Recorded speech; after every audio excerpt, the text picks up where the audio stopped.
This is the Craig Groeschel Leadership Podcast. Well, thank you again for joining us for another episode of the Leadership Podcast. I'm crazy grateful for all of you all who are sharing on social media, also leaving a review makes a big difference. And so thank you for helping us get the word out. If you're new with us, you can subscribe on iTunes. You can watch on YouTube. And also, like if you're driving in your car and you don't want to take notes, that's what I always try to do when I'm listening to podcasts. You can go to Life.Church/Leadership Podcast. And there's a summary of the notes available there for you. If you have questions, comments, thoughts, suggestions, if you want to communicate, just send any kind of communication to leadership@life.church. And what I like to do is answer some of the questions that come in. Then we'll do a little teaching today. We'll talk about embracing change. Then at the end of the time, we'll have a little summary, and I'll give you some application questions because truth without application is dead. We want to apply it to our lives. And then I want to tell you in the September broadcast, I'm going to talk about what has by far been the most commonly asked question. I bet you we've gotten this 40 or 50 times. People have asked some version of this. How do I lead up? How do I influence my boss? How do I help make changes in the organization if I'm not in charge? And on and on and on and on. So we will cover that subject coming up soon. Let's dive into a couple of questions that came from you all. Dallas asked this. He asked, how do you keep an organization from losing morale if you set a big goal and your team doesn't reach that goal? How do you keep them from losing morale if you don't reach your goal? It's a good question. Jim Collins taught about what he called the BHAG, B-H-A-G, stands for the Big, Hairy, Audacious Goal. Those are great. I love Collins' work, but we do not want to overuse those because they take so long to achieve. They can actually be risky. What we want to do is we want to make sure that we're setting the right type of goals. And the thing I always like to try to work on in my own life and leadership is to try to set more input goals than outcome goals. I want to set input goals instead of outcome goals. The reason is because we generally cannot control most outcomes, but we can control the input. For example, if I say I want to lose 20 pounds, that's an outcome goal. If I want to say I'm going to stop eating bread and sweets and I'm going to exercise 4 days a week, that's an input goal. So I can control the input. I cannot necessarily control the outcome. So that's one thing to make sure we're setting the right types of goals. Then if we have a goal and we don't reach it, but maybe we're kind of close to it, as a leader, what we want to do is we want to maximize the positive by saying, look how much more we accomplished by setting this goal and still try to turn it into a win. Assuming that the goal was good, a good goal, and assuming that it was doable and yet we failed, maybe we fell way short, then as a leader, we've really got two options, and you might consider one of these or maybe a combination. And this is kind of what we do. Number one is we might at some level or completely own it as the leader. If we miss a goal, we might say, well, that obviously wasn't the best goal and it's my fault, or I didn't lead properly, and you own it, or you own all of it, or you certainly own some of it. And then kind of another strategy that we want to do is at some point we might want to let the team feel it. If we did lead well, if it was a good goal and the team just didn't execute, we want to go ahead and let the team feel it because losing helps motivate you to win at times. And so we don't want to cover it up and just pretend like, we didn't actually, who cares? We want to go ahead and let the team feel it. Okay, Trent asked this question. He said, referring to the teaching on institutionalizing urgency, he said, I agree that a sense of urgency is important to success. But at what point, if there even is a clearly defined point, does the sense of urgency cause excessive stress or unhappiness, which is harmful to productivity? Is there ever a time when too much urgency makes us stressed or unhealthy? It's a good question. And Trent, I'm not sure if you're asking this about yourself or about the team that you lead or both, and so I'm going to answer it from both perspectives. If you're asking about those you lead, here's some thoughts. You can push your team too hard, and if you're winning but not stopping to celebrate or show appreciation, then the wins can lose some of the impact, so that's important to note. If you're always pushing and never having fun, if you're not enjoying the ride, then you could end up being counterproductive over time. If you're always driving and never analyzing, You may go fast, but end up at the wrong spot. So you have to stop to make sure that what you're doing is right. You may be winning at the wrong things, and it's important to analyze as you go.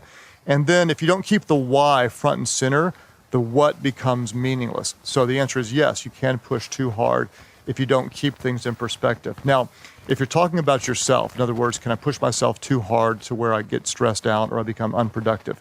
Again, the answer is yes. And I want to kind of rabbit trail for a second. And this is, I think, really important as a leader, is you want to learn to measure what drives your personal peak performance. That's just a phrase I made up or read somewhere. But you want to learn to measure what drives your personal peak performance,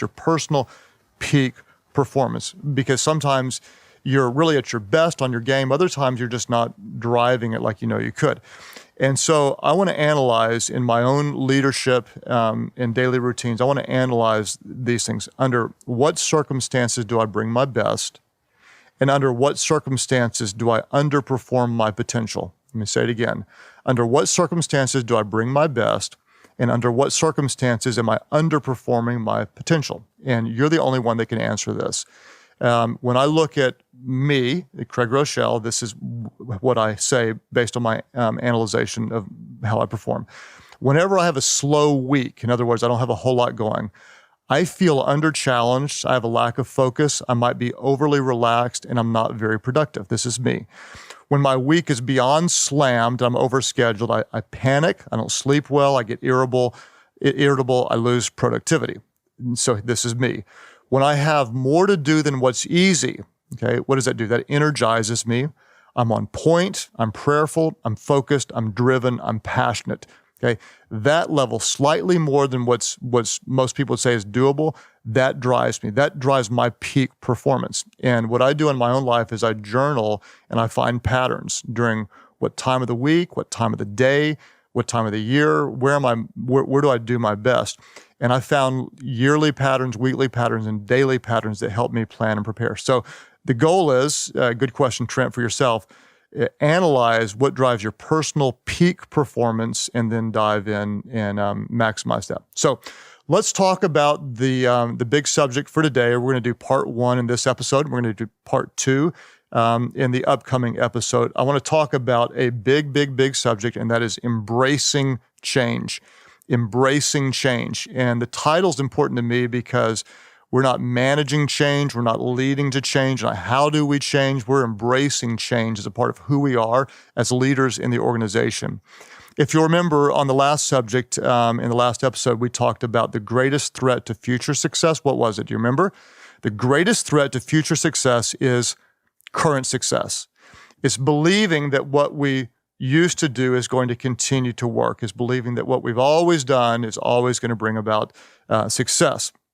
Let me give you an example. In my world, I'm a pastor. For years and years and years, the church lived under the banner of what was known as kind of traditional church. Then kind of maybe in the late 70s, early 80s, certainly in the 90s, there was the emergence of what was known as the contemporary church. Suddenly, instead of pews, you had chairs. Instead of organs, you had drums. Instead of wearing robes or suits, you could wear blue jeans. And instead of a hymnal, you had the words put up on a screen. And you have dramas and videos and all this kind of stuff. And so we had, boom, the birth of the contemporary church. Now, here we are 15, 20 years later, and I'm going to argue that in my world, contemporary is the new traditional. Okay? Contemporary is the new traditional. Almost every new church looks the same. And it now, drums and blue jeans and all that, that is almost the new traditional. What has been working may not necessarily continue working, and we have to acknowledge that, especially in the world we live in today. Change is happening so much more rapidly that if we just continue to do what was working 15 years ago, then we may lose effectiveness. And this applies to your business, to your family, to any type of leadership. Let me just say it this way. The world is changing faster and faster. If we're not changing constantly, we are falling behind. If we're not changing in our leadership, we are not growing. I like what Tony Robbins said. He said this: change is inevitable, progress is optional. If you're not ready to embrace change, you are not ready to lead. If you don't, can't, or won't change, you will never be an effective leader. So one big thought today about embracing change, and we'll do two big thoughts next week. Before we look at the big thought, we have to recognize that not everything is up for change. In my world, the mission is constant, but how we accomplish the mission must change. For example, I live under what Jesus called the Great Commission. He said, go into all the world and preach the gospel, make disciples, go into all the world. That is the what. What's interesting is he gave us the what, he gave us the where, he did not give us the how. He didn't tell us how to do that. He gave us the what, but not the how. If you're in sales, you have a quota, that's the what. But you don't have a method for how you hit the quota. You have the what, but not the how. If you're raising your children, you have a what. You want them to be faithful, responsible, be driven, be God-honoring in what they do. But there's a variety of ways to accomplish that goal. And what works for one child may not work for another child. We have to be open to change in the way we do this. So let's talk about the big thought in embracing change. Number one, and this is what we're going to spend our whole time on, is this. We need to change how we think about change. Number one, change how you think about change. Change how you think about change. In the book called The Flight of the Buffalo, there's a quote that I like, and the authors say this. You got to concentrate to get it. They say, change is hard because people overestimate the value of what they have and underestimate the value of what they may gain by giving that up. Let me say it again. They say change is hard because people overestimate the value of what they have and underestimate the value of what they may gain by giving that up. I want to change the way I think about change, and instead of saying what most people believe, people resist change, people hate change. No, that's not true. People don't hate change. Think about it. They want new jobs, they want new homes, they want new cars, they like wearing new outfits, they like going to new places, eating new kinds of food, changing their hairstyle. People don't hate change. They hate the way we try to change them. Okay, let me say that again. People don't hate change. They hate the way we try to change them. Think about it. People ask for help to change. They'll hire a trainer. They'll take a class. They'll read a book. They'll ask friends about a certain kind of diet. People do not hate change. They hate the way we try to change them. So we want to change the way we think about change. And when we do, as leaders, this will change how we try to help others change. Now, we talked about this briefly before, but when do people change? There's only two times when people change. Number one, they change when they have to. And number two, they change when they want to. When do people change? When they have to or when they want to? When does someone lose weight? Well, when they have to, your doctor says you're in big trouble, or when you say, hey, I want to do this. When does someone stop smoking? You're going to die if you don't stop smoking, whenever they have to, or when they say, hey, I'm sick of this, and they decide they want to. When does someone put more into their work or into their leadership? Well, you have to. We're going to fire you if you don't. Or, hey, I want to improve as leaders. So what we want to do as leaders is we want to help our teams want to change. Okay, that sounds simple, but we need to start there. We want to create a desire in our teams to want to change, to want to move forward. How do we do that? Again, we've talked about this. We'll talk about it many times. We're going to lead with the why before the what. We're going to lead with the why before the what. My favorite story about this, years and years ago, when I first started out as a young pastor, I was probably 23 years of age, and I served at First United Methodist Church. I finally got a bunch of kind of young people to come to church on the weekend. That was something that was really rare. And they came in and they tried to sit on the front row. Actually, it was the second row. And there was a lady there. Her name was Fern Fisher, and that was Fern's seat. So when they sat in Fern's seat, Fern, who was about 4'8", walked up and just kind of put her little hand on their shoulders and like, this is my seat, and she like literally, this little bitty tiny lady scared these guys, and they were so upset, so offended, so hurt, like we're never going to come back to church. And I was devastated. Like I worked so hard, so long to get somebody to come to church. They finally came. Fern scared them off. Well, what do? Fern is set in her ways. I had a conversation with Fern, and I was talking to her sweet, sweet lady who just didn't want someone in her seat. And so I started talking to her. I said, Fern, do you have any kids? And she told me about them. I said, do you have any grandkids? And I asked him, I said, where do they stand spiritually? And she started telling me about one of them that was really doing wild stuff, and she was really concerned about him. And I said, would you be excited if he came to church? She said, oh, yes. And so I just said, Fern, I'll tell you what, I'm going to commit to pray for him. And I'm going to pray and pray and pray. And if he ever came to church, how do you think he would feel if he tried to sit somewhere and someone ran him off? Okay. And the moment I said that, you could just see the look on her face just totally change, because the kids she ran off were probably about the age of her grandson. And she just totally and completely changed. And I said, I'll tell you what, I'm going to pray for your grandson. And if I get anyone here, would you do your best to show love to them and help them feel welcome? And I mean, everything about Fern changed. In fact, I led a Friday night single adult ministry at First United Methodist Church. And Fern, get this, she would come every week and she would pray over every seat for every person that would be sitting there and stay till the very end. And a lady who was nothing but pure opposition changed and became one of the greatest advocates when what happened? When we led with the why instead of the what, okay? When we led with the why instead of the what. People don't buy into what you're doing. First, they buy into why you're doing it. Someone said people will work for a what, but they'll give their lives for a why. So we're going to lead with the why. What does the why do? The why speaks to three different groups. It speaks to the bystander, the victim, and the advocate. Okay? Anytime you're leading change, there's going to be a bystander. That's about 80% of the people. They don't even care. Okay? There's the victim. Oh my gosh, you're changing my whatever. Okay? And then there's the advocate, those who are working with you. The why disarms the critics and empowers the advocate. The why disarms the critics and empowers the advocate. Now, people will likely oppose change, but those who oppose are the loudest, but just because they're the loudest does not mean they're the most. It's usually 10% or fewer that are in opposition. So what we want to do is we want to help people understand we cannot stay here. This is why staying here will not work. We must go there. Never assume that people understand the why. So here's what we're going to have.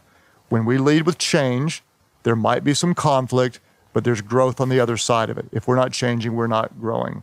When we're leading change, one thing that you can often do is say, we're experimenting. We're going to try this for 30 days or 60 days or 2 weeks or whatever.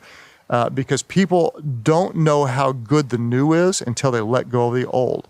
Sometimes we just have to give them permission to try something different so that they'll like it. They overestimate the value of what they have. They underestimate the value of what they could achieve if they're willing to let go of the old. People don't know how good the new is until they let go of the old. So we may use an experiment in order to bring them there. So as leaders, we're going to embrace change as a part of who we are. As leaders, we embrace change as a part of who we are. How do we do this? I like to talk about in my own life and leadership what I call consistent variety or constant variety. And as I'm leading toward change, I want to be constant and varied in what I do. Think about this. When I work out, I want constant variety or consistent variety. In other words, I want to exercise the same muscles, but I want to shock them with different types of exercises. One day I might do 20 reps of a lower weight. The next day I might work my way up to 3 reps of a higher weight. Constant variety. In reading the Bible, I read through the Bible every year, but I do different reading plans. I do different versions. Constant variety. In encouraging my kids, I want to consistently encourage them, but I want to do it with variety. The books I read, I'm always going to read, but I'm going to read a different type of book. Showing my love for Amy, I'm always going to show love for her, but I want to do it in a different way or it's going to get old and predictable. So when we change the way we think about change, we like change. We embrace change. Change is fun. Change helps bring growth. Change how you think about change. So you might be asking, how do I change the culture of my business? How do I change the culture of this church? How do I change my organization? Okay, just by asking those questions, we're assuming that change is difficult, change is hard. We want to embrace change as a part of who we are. It's like, I get to change my organization. We have the opportunity to make improvements. We can move forward. So, quick review. We're going to change how we think about change. The common belief is that people resist change. People hate change. But we understand as leaders that's not true. People don't hate change. They don't like the way we try to change them. The 2 times people will change is when they have to and when they want to. So as leaders, we're going to try to lead others to want to change. How do we do that? We lead with the why before the what. Because people don't buy into what we're doing, they buy into why we are doing it. People will work for a what, they'll give their lives for a why. So as leaders, we embrace change as a part of who we are. Next week, we're going to take this deeper in our next episode and talk about 2 other thoughts of application. The questions for this week, there are 2. Question number one for you to address as a leader. Number one, what is one thing you need to change to grow as a leader? What is one thing? Be specific. Be a better listener. Run meetings more efficiently. Encourage others. Cast vision. Learn to read a spreadsheet and analyze the data. Grow in your confidence, whatever it is. Pick one thing you need to change to grow as a leader. Question number two, what specific actions will you take this week to stretch yourself, to empower change, and create growth? Listen carefully. What specific actions will you take this week to stretch yourself, to empower change, and create growth? Be specific. If you don't define it, you won't do it. Let me say it again. If you don't define it, you won't do it. So be sure and subscribe if you'd like to get these sent directly to you. We'll release episodes the first Thursday of every month. Next month, we're going to do part 2 of Embracing Change, and then we're going to talk about how do we lead up. Have fun. Changing is fun. Growth is fun. And as a leader, remember, always be yourself. People would rather follow a leader who's always real than one who's always right. Thanks again for joining us here at the Craig Groeschel Leadership Podcast. For additional discussion questions, resources that Craig mentioned in the episode, and so much more, you can find all of that simply by going to Life.Church/Leadership Podcast. We're also happy to let you know that Craig is now on Snapchat. To follow him, all you have to do is search Craig Groeschel inside the app, and you can get an exclusive behind-the-scenes look into his personal life and all that's going on. And if you've been enjoying this podcast, we'd love for you to help us get the word out. All you have to do is subscribe to the podcast on iTunes, rate and review it, and you can help others grow in their leadership as well. Thanks again for joining us, and we'll see you next time right here at the Craig Groeschel Leadership Podcast.